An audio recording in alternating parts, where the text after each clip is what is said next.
Chief election commissioner Sikandar سلطان راجہ بڑی مشکل میں پھنس گئے۔ ان کے آگے کنواں ہے اور پیچھے کھائی۔ اگر election commission P T I کو قومی اسمبلی میں مخصوص نشستیں دیتا ہے تو تحریک انصاف 114 سیٹوں کے ساتھ سب سے بڑی پارلیمانی جماعت بن جائے گی، اور اگر پی ٹی آئی کو مخصوص نشستیں نہیں دی جاتی تو سکندر سلطان راجہ آئین سے غداری کے مرتکب ٹھہریں گے اور ان پر آنے والے دنوں میں آرٹیکل 6 کا مقدمہ چلایا جا سکتا ہے۔ چیف الیکشن کمشنر کو نہیں بھولنا چاہیے کہ آئین سے غداری کی سزا موت ہے۔ اس وقت الیکشن کمیشن کے سامنے دو صورتیں ہیں۔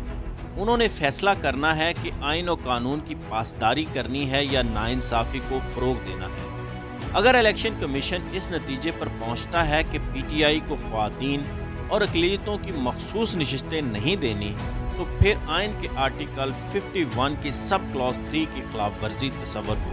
اس صورتحال میں قومی اور 3 صوبائی اسمبلیوں میں 100 سے زائد نشستیں ضائع ہو جائیں گی، جس کے بعد قومی اور صوبائی اسمبلیوں کے ارکان کی جو تعداد آئین میں درج ہے اس میں کمی واقع ہوگی، جو سراسر غیر آئینی قدم ہوگا جسے عدالتیں کسی صورت قبول نہیں کریں گی۔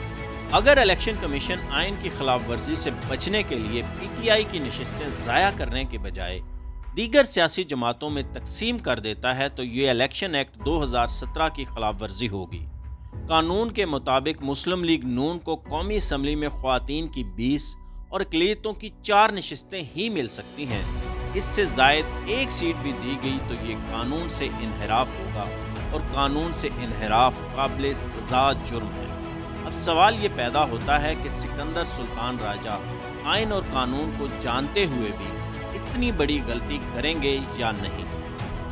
الیکشن کمیشن کے پاس واحد حل یہی ہے کہ وہ پی ٹی آئی کی پارلیمانی جماعت سنی اتحاد کونسل کو قومی اور 3 صوبائی اسمبلیوں میں مخصوص نشستیں الاٹ کر دیں۔ اگر سنی اتحاد کونسل نے الیکشن سے قبل مخصوص نشستوں کے لیے ترجیحی لسٹ نہیں دی تو یہ رولز کی خلاف ورزی ہے۔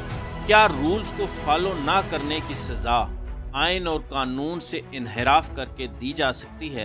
الیکشن کمیشن نے ایسا کیا تو عدالتیں اس فیصلے کو کالعدم قرار دے دیں گی اور پی ٹی آئی کو ہر صورت مخصوص نشستیں مل جائیں گی۔